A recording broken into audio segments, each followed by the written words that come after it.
सिख। औरंगजेब की धार्मिक नीति ने सिखों में भी असंतोष पैदा किया। उनके 9वें गुरु, गुरु तेग बहादुर को औरंगजेब के आदेश पर 1675 में यातना देकर मार डाला गया। गुरु तेग बहादुर के पुत्र, गुरु गोविंद सिंह ने अपने पिता की मृत्यु का बदला लेने का निश्चय किया। उन्होंने सिखों को खालसा नामक एक सैन्य संप्रदाय में परिवर्तित किया। मुगलों ने 1704 में आनंदपुर के किले पर आक्रमण किया।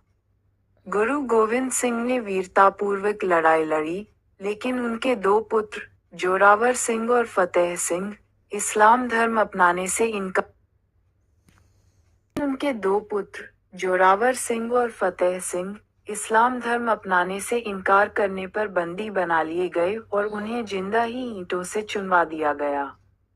1708 में गुरु गोविंद सिंह की मृत्यु के समय तक सिख एक शक्तिशाली, विद्रोही समुदाय बन चुके थे, जो मुगल अत्याचार को समाप्त करने के लिए दृढ़ संकल्पित थे। गुरु गोबिंद सिंह के दो पुत्र, जोरावर सिंह और फतेह सिंह, मुगलों द्वारा बंदी बनाकर जिंदा ही ईंटों से चुनवा दिए गए थे। सिखों के 10वें गुरु, गुरु गोविंद सिंह ने सिखों को एक सैन्य संप्रदाय, खालसा में परिवर्तित कर दिया। राजपूत। औरंगजेब के राजपूतों के साथ संबंध कभी सौहार्दपूर्ण नहीं रहे। मारवाड़ के राजा जसवंत सिंह राठौर ने उत्तराधिकार युद्ध में औरंगजेब के विरुद्ध लड़ाई लड़ी थी। जसवंत सिंह के जीवित रहने तक औरंगजेब ने प्रत्यक्ष संघर्ष से परहेज किया, लेकिन उनकी मृत्यु 1678 के बाद वह राजपूतों के साथ खुले संघर्ष में उतर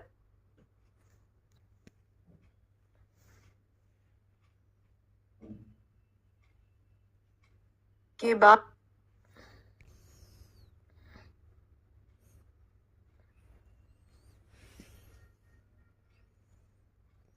उतरा।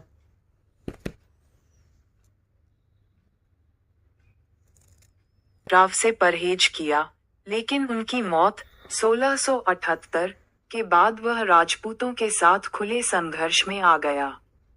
औरंगजेब ने उनके बेटे अजीत सिंह को गद्दी पर बैठने नहीं दिया। इसके बाद मारवाड़ और मेवाड़ के राजपूतों ने हाथ मिलाया और मुगलों के खिलाफ लड़ाई लड़ी। बाद में औरंगजेब को झुकना पड़ा और अजीत सिंह को शासक के रूप में स्वीकार करना पड़ा। मराठों का उदय। सन 1630 के दशक तक मराठा काफी शक्तिशाली हो चुके थे। शिवाजी 1627-1680 के रूप में मराठों को एक सक्षम नेता मिला।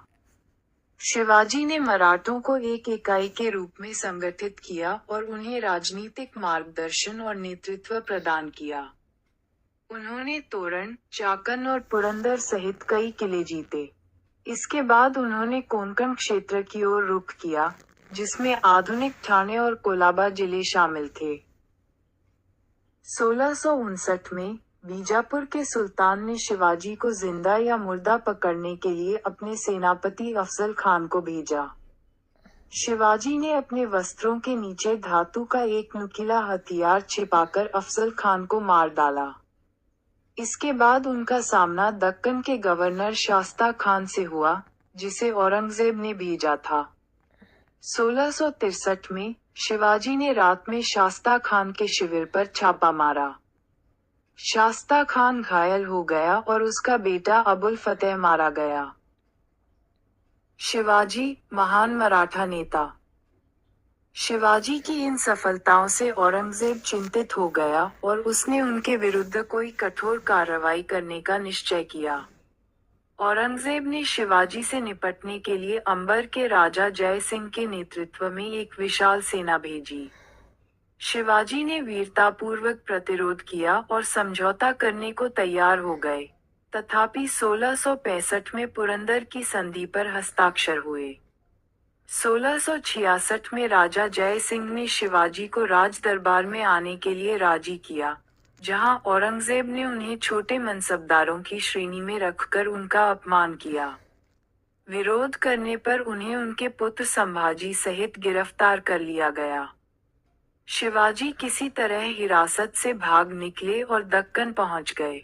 मुगल उनके विरुद्ध कोई सफलता प्राप्त नहीं कर सके और शिवाजी ने अपनी शक्ति और क्षेत्रों को सुदृढ़ किया। 1674 में शिवाजी ने औपचारिक रूप से स्वयं को स्वतंत्र राजा घोषित किया।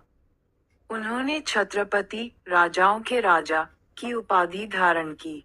1680 में असमय ही उनका निधन हो गया।